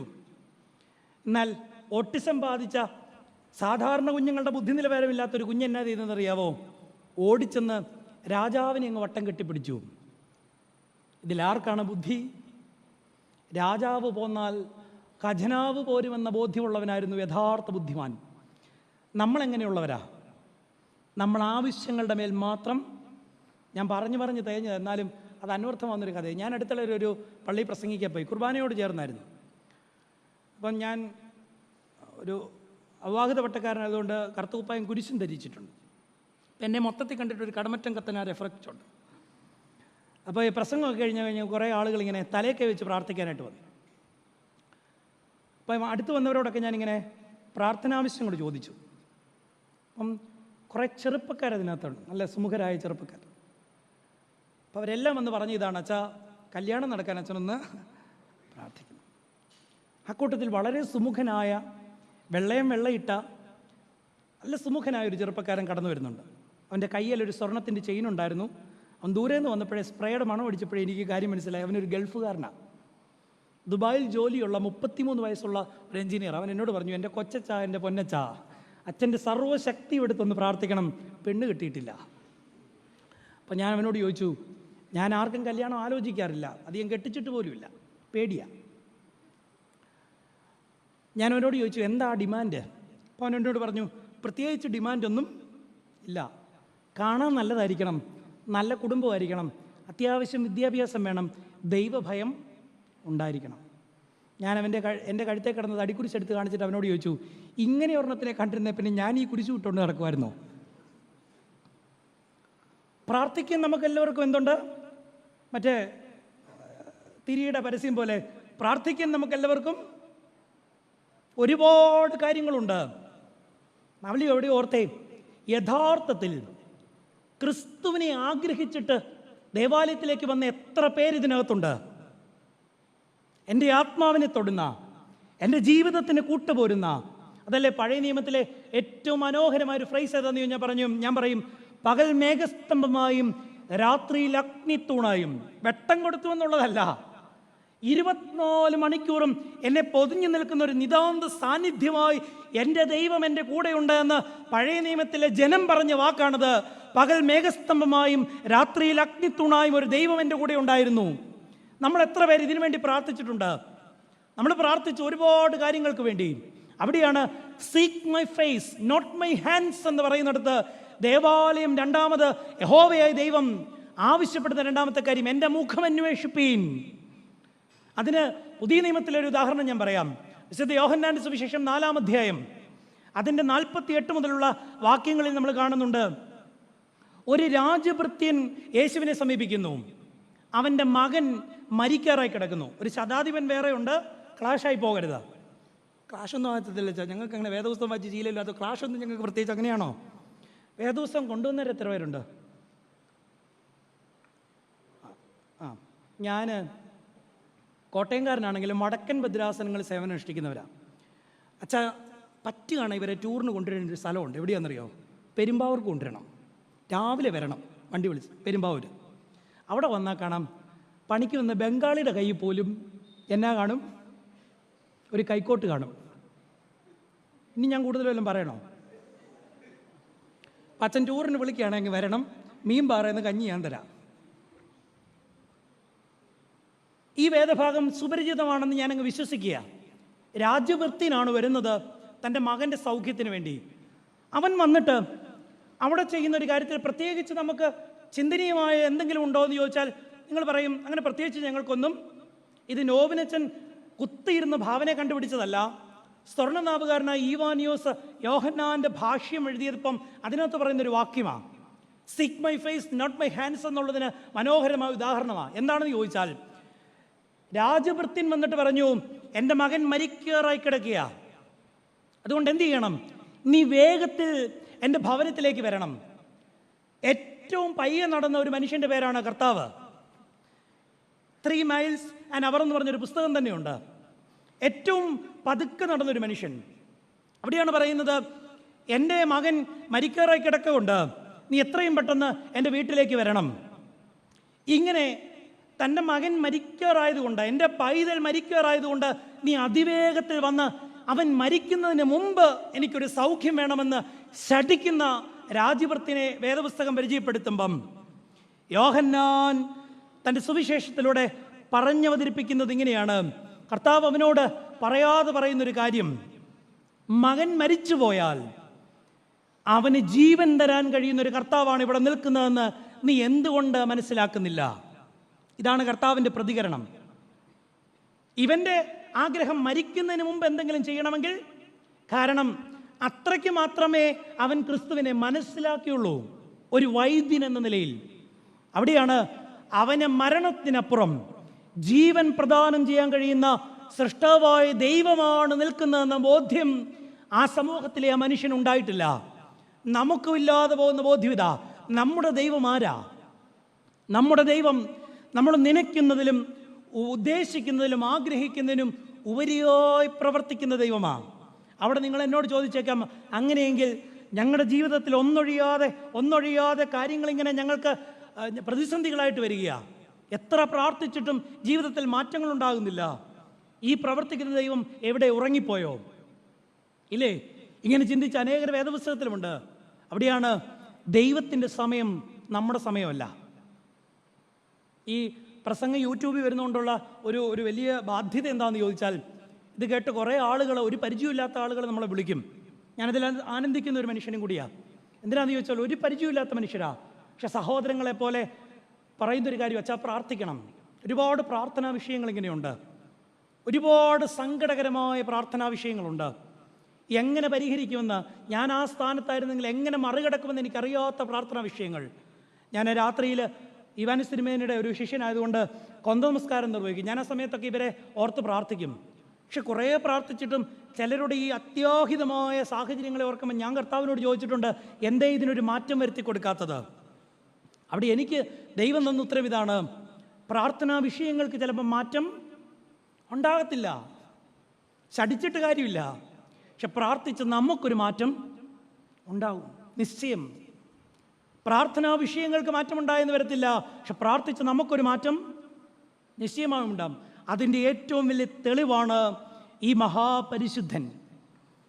ജീവിതത്തിൽ തനിക്ക് വേണ്ടി തന്നെ ഒന്നും യാചിക്കാത്ത, അച്ഛനത് ഓർമ്മപ്പെടുത്തി. പരിമലത്തിരുമേനിയുടെ കബറടക്ക സമയത്തെ ഫോട്ടോ നിങ്ങൾ കണ്ടിട്ടുണ്ടോ? ഇത് പരിമലത്തിരുമേനിയാണോ എന്ന് നമ്മൾ ആശങ്കപ്പെടുമാറ് ജീവിതത്തിൽ സ്വന്തം ശരീരത്തെ ക്ഷീണിപ്പിക്കുകയും ആത്മാവിനെ പ്രശോഭിപ്പിക്കുകയും ചെയ്തൊരു മനുഷ്യൻ പറയാതെ പറഞ്ഞ പൊരുളിതാ. ചിലപ്പം പ്രാർത്ഥനാ വിഷയങ്ങൾക്ക് മാറ്റമുണ്ടായെന്ന് വരത്തില്ല, പ്രത്യേകം പ്രാർത്ഥിച്ച് എനിക്ക് എൻ്റെ ദൈവം മുമ്പാകെ അവനൊരു മാറ്റം തരും. അതിനെന്ത് ചെയ്യണം? സർവശക്തനായ ദൈവത്തിൻ്റെ മുഖത്തേക്ക് നോക്കണം, അവൻ പ്രവർത്തിക്കുന്ന സമയത്തേക്ക് കാത്തിരിക്കണം. ഇത് നമുക്ക് സാധ്യമാവുന്നുണ്ടോ? മൂന്നാമത്തെ ഒരു കാര്യം കൂടെ പറഞ്ഞുകൊണ്ട് ഞാൻ അവസാനിപ്പിക്കാം. മൂന്നാമത്, ദേവാലയം ദൈവബന്ധത്തിൽ നിന്ന് ആവശ്യപ്പെടുന്ന മൂന്നാമത്തെ കാര്യം, ദുർമാർഗങ്ങളെ വിട്ടുതിരിയണം. Avoid your wicked ways. ദുർമാർഗങ്ങൾ എന്തായിരിക്കാം? ഈ ദുർമാർഗങ്ങൾ എന്ന് വരുമ്പോൾ നമ്മൾ വിചാരിക്കും വ്യഭിചാരം ചെയ്യരുത്, കൊലപാതകം ചെയ്യരുത്, ഇതൊക്കെയാണ് ദുർമാർഗങ്ങൾ. ആണോ? ഇത് മാത്രമാണോ? ഞാനതിന് ഉദാഹരണമായിട്ട് എടുക്കുന്ന പഴയ നിയമത്തിലെ ഒരു പുസ്തകമാണ്. ഇത് കേൾക്കുമ്പോൾ നിങ്ങൾ വിചാരിക്കും, എൻ്റെ അച്ഛാ കേട്ട് കേട്ട് ഞങ്ങൾ മടുത്തതാ. യോനായുടെ പുസ്തകമാണ്. ഓ, ഞങ്ങളിതെത്ര കേട്ടതാ. കേട്ടിട്ട് കാര്യമല്ലോ ഉണ്ടോ? നമ്മൾ എത്രയോ വർഷമായി യോനായെ കുറ്റം പറയാൻ തുടങ്ങിയിട്ടല്ലേ? ഞാൻ തന്നെ എല്ലാ 3 നോമ്പിലും പുള്ളിയെ ഒരു 10 കുറ്റം. പക്ഷെ യോനായെ കുറ്റം പറയുന്ന നമ്മൾ ഈ നിനിവ ജനത്തെക്കുറിച്ചൊന്ന് പഠിക്കണം. യഹോവയായ ദൈവം തൻ്റെ പ്രവാചകനായ യോനായോട് പറഞ്ഞു, നീ നിനിവയിലേക്ക് ചെന്ന് അതിന് വിരോധമായി പ്രസംഗിക്കുക. ഞാൻ തുടക്കത്തിൽ എൻ്റെ പ്രസംഗം പറഞ്ഞപ്പോൾ നിങ്ങളെ കുറ്റപ്പെടുത്തി പറഞ്ഞപ്പോൾ തന്നെ ഇഷ്ടപ്പെടാത്ത പലരും ഇതിനകത്തിരിപ്പുണ്ട്, ഇല്ലേ? അതറിഞ്ഞുകൊണ്ടാണ് ഞാൻ പറഞ്ഞത്. എന്നാലും എനിക്കുള്ളിൽ ഒരു ചെറിയ പേടി അതുകൊണ്ട് ഞാൻ എൻ്റെ വണ്ടി അങ്ങ് മാറ്റിക്കൊണ്ടിട്ടിട്ടാണ് വന്നേ. കാരണം ഈ തുമ്പമണ്ണിലും കണ്ട പണ്ട് ഒരാൾ ഒരച്ചെന്ന് പറയുന്നു, ഒരച്ഛൻ്റെ കാറ്. ഈ പള്ളിയല്ല, തുമ്പമൺ ഭദ്രാസനത്തിൽ. അതുകൊണ്ട് എന്നോട് ഒരു അപ്പച്ചൻ പറഞ്ഞു, അങ്ങ് മാറ്റിയിട്ടാൽ മതി എന്ന് പറഞ്ഞു. നിനിവ ജനത്തിൻ്റെ ഏറ്റവും വലിയ പ്രത്യേകത, അവരുടെ ഏറ്റവും വലിയ എൻ്റർടൈൻമെൻറ്റ്, വിനോദം എന്താണെന്ന് അറിയാവോ? മറ്റൊരുവൻ്റെ വേദന കണ്ട് കൈയടിക്കുക എന്നുള്ളതായിരുന്നു. കളോസിൽ ഇൻസെൻസിറ്റിവിറ്റി എന്നൊരു വാക്ക് പറയുന്നുണ്ട്. ഞാനിത് ഈ അടുത്തിടെ തന്നെ മറ്റൊരു പ്രസംഗത്തിൽ ഉപയോഗിച്ചതാണ്. ഭീകരമായ നിർവികാരത. നമ്മുടെ കുഞ്ഞുങ്ങൾക്കൊക്കെ ഇന്ന് അതുണ്ട്. എന്തുകൊണ്ടാണെന്നറിയാവോ? അവൻ 24 മണിക്കൂറും കളിക്കുന്ന ഗെയിം എന്നാ? കൊല്ലടാ കൊല്ലടാ, വെട്ടടാ കൊല്ലടാ കൊല്ലടാ. ഇത് പറഞ്ഞ് പറഞ്ഞ് അവൻ്റെ മനസ്സിനകത്ത് യാതൊരു നൈർമല്യവും ഹൃദയവിശുദ്ധിയും ഇല്ല. അതുകൊണ്ട് നമ്മൾ പേടിച്ച കുഞ്ഞുങ്ങളെ വളർത്തുന്നല്ലേ. ഞാനൊരു എഞ്ചിനീയറിംഗ് കോളേജിൻ്റെ വാർഡനായിരുന്നു. എൻ്റെ തമ്പുരാൻ എന്നെ കാത്തുകൊണ്ട് ജീവനും കൊണ്ട് അവിടുന്ന് പോന്നാ. ഒരിക്കൽ രാത്രി 12:30 ഞാൻ ഹോസ്റ്റൽ വിസിറ്റ് ചെയ്യാൻ പോയി. കാരണം എനിക്ക് പ്രത്യേകിച്ച് വേറെ എൻ്റർടൈൻമെൻറ്റ്സ് ഒന്നും ഇല്ലാത്തതുകൊണ്ട് പിള്ളേരെ നോക്കാൻ പോയതാണ്. അപ്പം എൻ്റെ അപ്പൻ ഒരുവിധം ബ്രാൻഡൊക്കെ അടിക്കുന്ന പാർട്ടി ആയതുകൊണ്ട് സൈഡിൽ കൂടെ ഒരു ഇത് പോയാൽ ഞാൻ പിടിച്ചെടുക്കും. അപ്പോൾ രാത്രി ഇവന്മാർ കൂടി ഇരുന്നിട്ട് ഇടുക്കി ഗോൾഡ് വലിക്കാനായിട്ട് ശ്രമിക്കുക. ഞാൻ പിടിച്ചു. 6 പേരുണ്ട്. എന്നേക്കാൾ നല്ല ഒത്ത സൈസായ ജിമ്മിൽ പോകുന്നവന്മാരാ. പക്ഷേ എനിക്ക് ഈ ദേഷ്യം വന്നു കഴിഞ്ഞാൽ എന്നെ മൊത്തത്തിലങ്ങ് വിറയ്ക്കും. അപ്പം എനിക്ക് കൈ കൊണ്ടടിച്ചിട്ട് എൻ്റെ കൈ തരിച്ചതല്ലാതെ അവൻ ഏശുന്നില്ല. ഞാൻ എന്നെ അടുത്ത് ദേഷ്യം സഹിക്ക വയ്യാതെ എൻ്റെ ചെരുപ്പൂരി ഞാൻ അവനെ അടിച്ചു. 2-3 എണ്ണത്തിന് കൊടുത്തു. രാത്രി മുഴുവൻ ഞാൻ അവന്മാരെ നിന്ന് വഴക്ക് പറഞ്ഞുകൊണ്ടിരിക്കാം. ഞാൻ പറഞ്ഞു, നാളെ നേരം വെളുക്കുന്നുണ്ടെങ്കിൽ നീയൊക്കെ വീട്ടിൽ ഇരിക്കുമെന്ന് പറഞ്ഞു. സസ്പെൻഷൻ ഉറപ്പാന്ന് പറഞ്ഞു. അവന്മാരൊരക്ഷരം എന്നോട് മറുത്ത് പറയുന്നു. അവന്മാരൊരു തോണ്ടിയാൽ താഴെ വീഴാനുള്ള ആളേ ഉള്ളൂ ഞാൻ. ഒരക്ഷരം എന്നോട് ഇവന്മാർ മറുത്ത് പറയുന്നു. ഇതൊരു ഒക്ടോബർ മാസം അവസാന കാലം. ഞാൻ പരിമലയ്ക്ക് പോകാനായിട്ട് തയ്യാറെടുക്കുക. ഞാൻ ഇത്ര കഠിന ഹൃദയനായി ഇവന്മാരെ തല്ലിപ്പഴിപ്പിച്ച് ഇങ്ങനെ ദേഷ്യപ്പെട്ട് ഇങ്ങനെ വിറച്ച് നിൽക്കുമ്പം അതിനകത്തൊരു ഓർത്തഡോക്സുകാരൻ എന്നോടൊരു ചോദ്യം ചോദിച്ചു. ചോദ്യം ഇതാണ്: ഇത്രയേറെ തലകുനിച്ച് നിന്ന് ഇനി ഞങ്ങളെ ജീവിതത്തിൽ ആവർത്തിക്കത്തില്ല എന്ന് പലകുറി ഏറ്റു പറഞ്ഞിട്ട് ഞങ്ങളോട് കരുണ തോന്നാത്ത അച്ഛൻ ഇനി പരിമലയ്ക്ക് നടന്നിട്ട് വല്ല പ്രയോജനമുണ്ടോ അച്ഛാ? അവൻ അത്രയും ബുദ്ധി വന്നത് എനിക്ക് ഭയങ്കര അതിശയമായിപ്പോയി. പക്ഷെ അവൻ ചോദിച്ച ചോദ്യം പ്രസക്തമാണ്. ആണോ? അവരനോട് കരുണ തോന്നാത്ത ഞാൻ എൻ്റെ കാല് പൊട്ടിച്ച് പരിമലയുടെ മണ്ണിലേക്ക് ചവിട്ടിയിട്ട് എന്ത് പ്രയോജനം? ഞാൻ അവന്മാരെ വെറുതെ വിട്ടു. ഇന്ന് ആ കുഞ്ഞുങ്ങളെല്ലാം നല്ല മിടുക്കരായിട്ടിരിപ്പുണ്ട്. നിനിവ ജനത്തിൻ്റെ ഏറ്റവും വലിയ പാപം, അവർക്കൊരു ആംഫി തിയേറ്റർ പോലെ ഒരു സ്റ്റേഡിയം ഉണ്ട്. അതിനകത്ത് അവരുടെ ഏറ്റവും വലിയ വിരോധം പാവപ്പെട്ട മനുഷ്യരെ കൊണ്ട് നടുക്ക് നിർത്തും. വന്യമൃഗങ്ങളെ അഴിച്ചുവിടും. ജീവരക്ഷയ്ക്ക് വേണ്ടി ഈ മനുഷ്യരിങ്ങനെ അയ്യം വിളിച്ചോടുമ്പം ഇവരെ ഈ വന്യമൃഗങ്ങൾ പിടിച്ച് കടിച്ചു കീറി കൊല്ലുന്നത് കണ്ട് കൈയടിച്ച് ആഹ്ലാദിച്ചിരുന്ന ജനമായിരുന്നു ആര്? നിനിവ ജനം. മറ്റൊരുവൻ്റെ വേദന, മരണകരമായ വേദന കണ്ട് ആസ്വദിച്ചിരുന്നവരായിരുന്നു നിനിവ ജനം. ഈ ജനത്തെക്കുറിച്ച് ബോധ്യമുള്ളത് കൊണ്ടാണ് പ്രവാചകൻ പറഞ്ഞത് അവന്മാരുടെ അടുക്കലോട്ട് പ്രസംഗിക്കാൻ. ഇപ്പം മനസ്സിലായോ? ഇനി യോനായെ കുറ്റം പറയാവോ? ഇനിയും ദൈവം യോനായെ പിടിച്ച് ഉഴച്ച് തിരിച്ചു കൊണ്ടുവന്ന് നിനിവയിലേക്ക് ഇട്ടു. അതൊന്നും ഞാൻ പറയുന്നില്ല. യാതൊരു ആത്മാർത്ഥതയില്ലാത്തൊരു പ്രസംഗം, മനുഷ്യൻ്റെ അനുതാപം ആഗ്രഹിക്കാത്തൊരു പ്രസംഗം യോന നടത്തി. എന്താ? 40 ദിവസത്തിനകം നിനിവ നശിക്കും. നിങ്ങൾ 3 ദിവസം പ്രസംഗം കേട്ടു. ആദ്യത്തെ ദിവസത്തെ തലക്കുറി വാക്ക് തന്നെയായിരുന്നു.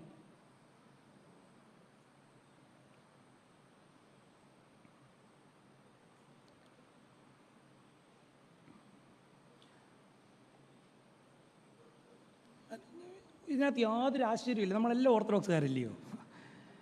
ഏതായാലും ഒരു 4-5 സ്പീക്കർ വെച്ചത് നന്നായി. നാട്ടുകാരുടെ കിടക്കപ്പുറത്ത് കളഞ്ഞിട്ട് നമ്മൾ ചൊവ്വായില്ലെങ്കിലും നാട്ടുകാർ മുഴുവൻ അടുത്ത കൊല്ലം കഴിയുമെങ്കിൽ ഇതെല്ലാം ഇതിൻ്റെ ചെവിയിലോട്ട് തന്നെ. നിനുവ ജനത്തോട് ആദ്യം പറഞ്ഞ ഒറ്റ പ്രസംഗം, 40 ദിവസത്തിനകം നിനുവ നശിക്കും. നമ്മൾ ഇത്രയും വർഷം ഈ പരിമലത്തിന് വേണ്ട കൺവെൻഷൻ കേട്ട് നമുക്ക് മാറ്റം ഉണ്ടായിട്ടുണ്ടോ? സത്യസന്ധമായിട്ട് പറ. വന്നിരുന്നിട്ടുണ്ട്, വികാരിയച്ചന്മാർ മാറി മാറി ഇരുന്നിട്ടുണ്ട്, പ്രസംഗിച്ചവരും മാറി മാറി. അവിടെയാണ് ഇത്. ഞാൻ നിങ്ങളെ വന്നപ്പോൾ തൊട്ടച്ഛൻ പരിഹസിക്കുകയാണല്ലോ, കുറ്റപ്പെടുത്തുകയാണെന്ന് നിങ്ങൾ വിചാരിക്കുക. എൻ്റെ ആത്മഭാരത്തിൽ നിന്ന് ഞാൻ പറയും, നമ്മളൊരു സഭയായി സമൂഹമായി നിന്നിട്ട് പ്രത്യേകിച്ച് യാതൊരു പ്രതിഫലനങ്ങളും നമ്മളിൽ നിന്നുണ്ടാകുന്നില്ല എന്ന് മറ്റ് സമൂഹം പറയുക. ഈ അടുത്തിടയിൽ ഒരു ഇൻ്റർവ്യൂ കേട്ടത് ഇങ്ങനെയാണ്, 30 വർഷത്തിനകം യാക്കോബായ ഓർത്തഡോക്സ് സഭകൾ കേരളത്തിൽ നിന്ന് ഇല്ലാതാകുമെന്ന് പറഞ്ഞ്. കോർപ്പിസ്കോപ്പ പോകാനുള്ള പ്രായം പോലും ആകത്തില്ല അച്ഛാ, അച്ഛനൊക്കെ രക്ഷപ്പെടുമായിരിക്കും. 60 വയസ്സ് പോലും എനിക്കാകത്തില്ലെന്ന് ഓർത്തിട്ടാ. അതായത് സന്യാസി ചെയ്തുകൊണ്ട് എനിക്കൊരു ആശ്രമമുണ്ട്, കുർബാന ചൊല്ലി ഇരിക്കും, ആരും ഇല്ലെങ്കിലും. അജിനച്ചൻ്റെ കാര്യം എന്നാ ചെയ്യും? ലിജിനച്ചൻ്റെ കാര്യം എന്നാ ചെയ്യും?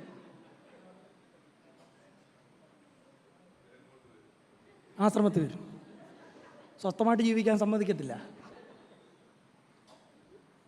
പക്ഷെ നിനുവാചനം ചെയ്ത 3 പടികളുണ്ട്, അത് പറഞ്ഞ് അവസാനിപ്പിക്കുക.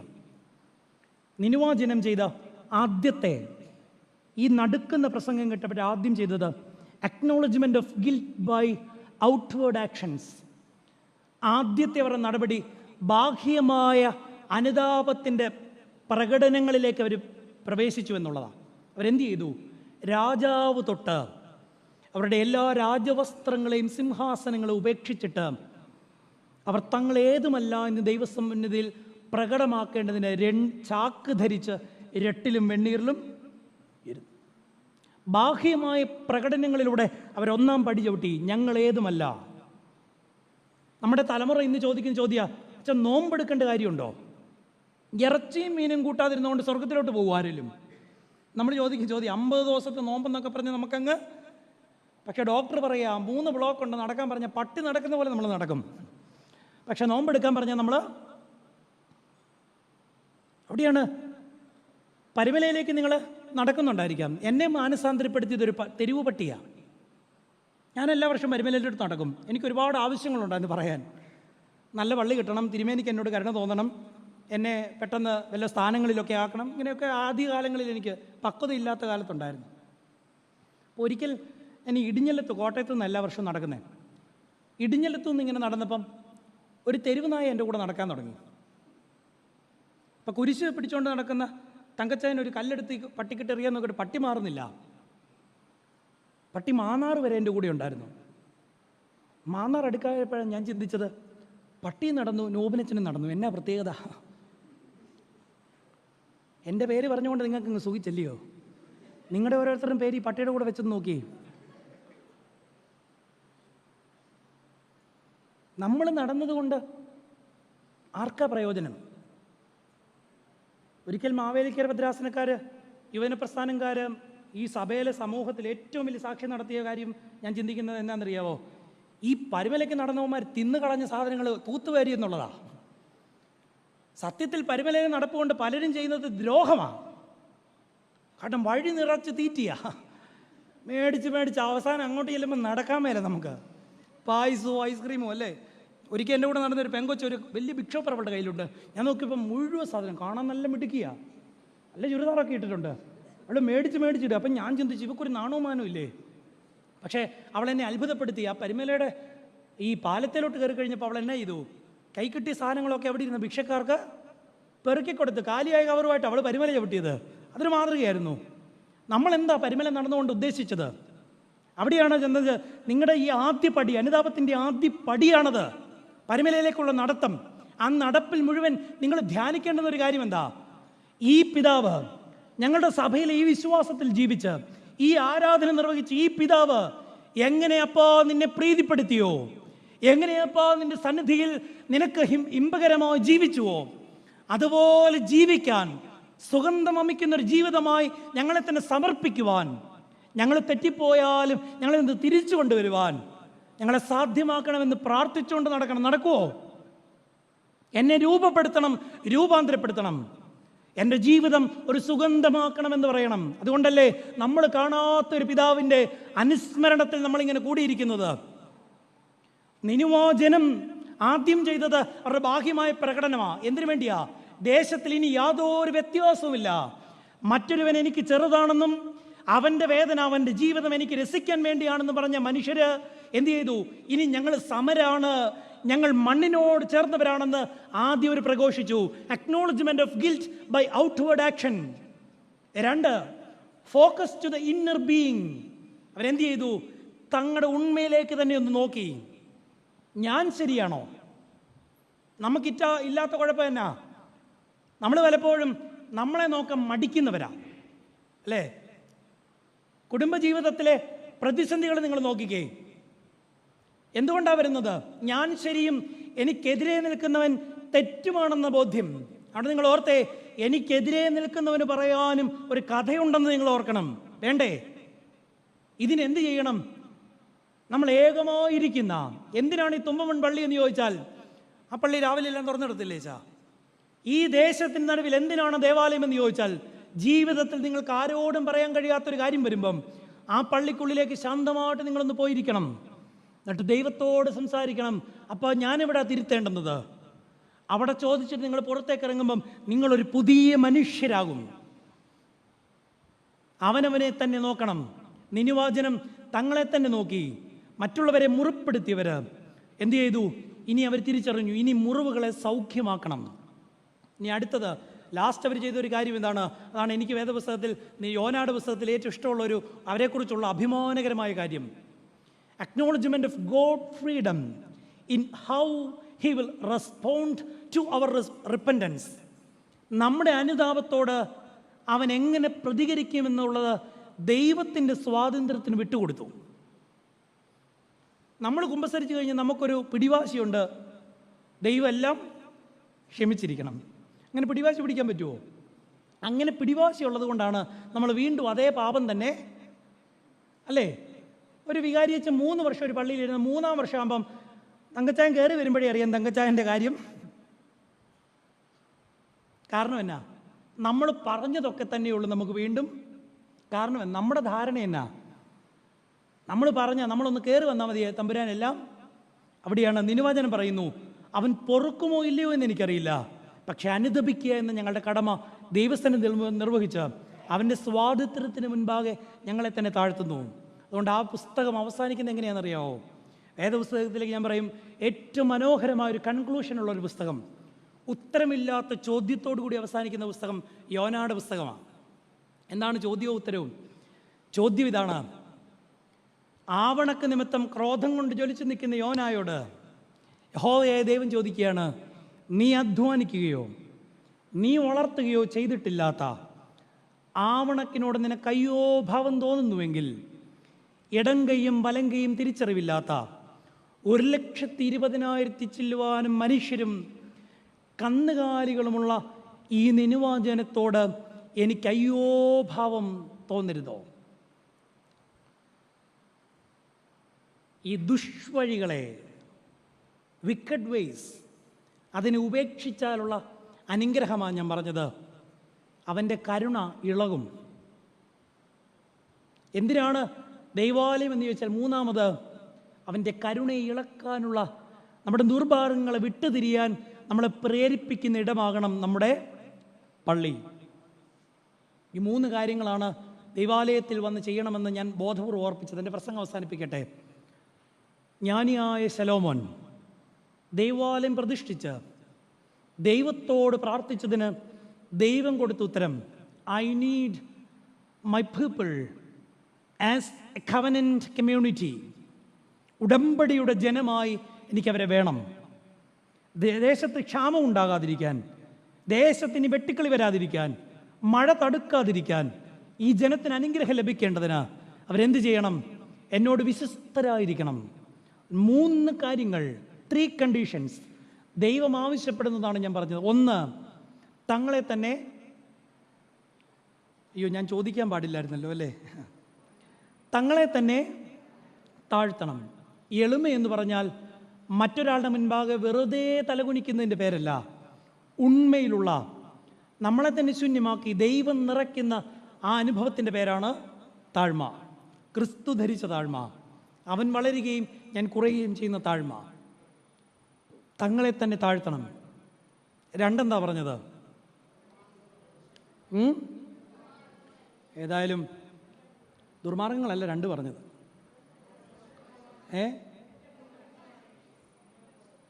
ഏതായാലും ഇന്ന് പോകുന്ന വഴി ഞാൻ തട്ടിപ്പോയാലും കർത്താവ് എന്നോട് ചോദിക്കും, നീ തുമ്പുപള്ളിപ്പള്ളി പോയിട്ട് എന്നാ കാര്യം ഉണ്ടായി? ഞാൻ പറയും, പ്രത്യേകിച്ച് കർത്താവ് ഒരു കാര്യവും. എൻ്റെ മുഖം അന്വേഷിപ്പിൻ. നിങ്ങളുടെ ദേവാലയം ഒരു പലചരക്ക് കടയല്ല.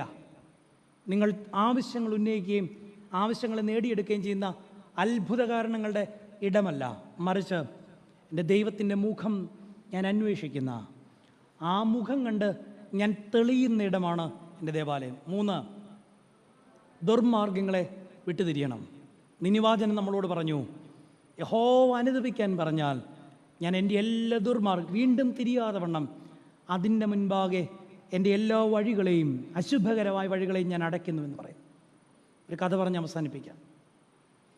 മഹാഭാരതത്തിലെ ഭീഷ്മർ പറഞ്ഞ കഥയാണെന്ന് പറയുന്നത്. ഒരിക്കലൊരു സന്യാസിക്ക് ഒരു പട്ടിക്കുട്ടിയെ കിട്ടി. ചാകാറായി കിടന്നൊരു പട്ടിക്കുട്ടി. സന്യാസി ഇതിനെ എടുത്തുകൊണ്ട് ആശ്രമത്തിൽ വന്നു. പാലും ചോറും ഒക്കെ കൊടുത്ത് വളരെ സ്നേഹപൂർവ്വം സന്യാസി പട്ടിക്കുട്ടിയെ വളർത്തിക്കൊണ്ടുവന്നു. പട്ടിക്കുട്ടി കഞ്ഞിയൊക്കെ കുടിച്ച് നല്ല ഗുണ്ടുമണിയായി. ഇങ്ങനെ സന്യാസിയുടെ കാലിന് ചുറ്റും ഇങ്ങനെ ഓടിക്കളിച്ചിങ്ങനെ നടക്കുമ്പം ഒരിക്കൽ ആശ്രമ മുറ്റത്തേക്ക് ഒരു ചെന്നായി ചാടി വന്നു. പട്ടിക്കുട്ടി പേടിച്ചു പോയി. പട്ടിക്കുട്ടി ഓടി സന്യാസിയുടെ അടുക്കൽ ചെന്നു. സന്യാസിക്ക് കാര്യം പിടികിട്ടി. സന്യാസി എന്ത് ചെയ്തു? മന്ത്രം ചൊല്ലി ഇവനെ ഒരു ചെന്നായിയാക്കി. ഇവൻ അഹങ്കാരമായി. ഇനിയും ചെന്നായെ പേടിക്കണ്ട, കാട്ടിലോട്ട് പോയി.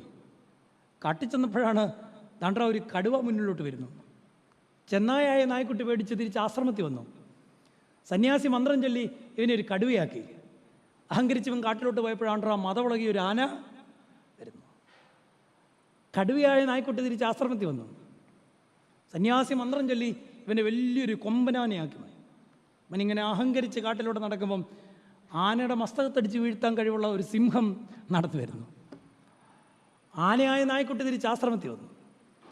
സന്യാസി മന്ത്രം ചൊല്ലി ഇവനെ ഒരു വലിയ സിംഹമാക്കി. ഇവൻ കാട്ടിലെ രാജാവായി. ഇനി ഇവൻ ആരെയും പേടിക്കണ്ട. ഇവനിങ്ങനെ അഹങ്കരിച്ച് മുന്നോട്ട് നടക്കുമ്പോഴാണ് ഇവനൊരു കാര്യം ശ്രദ്ധിച്ചു. കാട്ടിലെ എല്ലാ മൃഗങ്ങളും ഈ സന്യാസിയായിട്ട് നല്ല ബന്ധമാണ്. ഇവരെല്ലാം ഇടയ്ക്കിടയ്ക്ക് ആശ്രമത്തിൽ പോകുന്നുണ്ട്. എൻ്റെ പഴയ കഥ അറിയാവുന്ന ഒരാളെ ഉള്ളൂ ഈ ലോകത്ത്. ആരാ? ഞാൻ ആരായിരുന്നു? ഒരു ഞാവാലിപ്പട്ടിയായിരുന്നു. എൻ്റെ പഴയ കഥ അറിയാവുന്ന ഒറ്റയൊരാളെ ഈ ലോകത്തിലുള്ളൂ. അതുകൊണ്ട് എന്ത് ചെയ്യണം? ഈ സന്യാസി അങ്ങ് കൊന്നുകളയണം. കഥ അവസാനിക്കുന്ന എങ്ങനെയാണ്?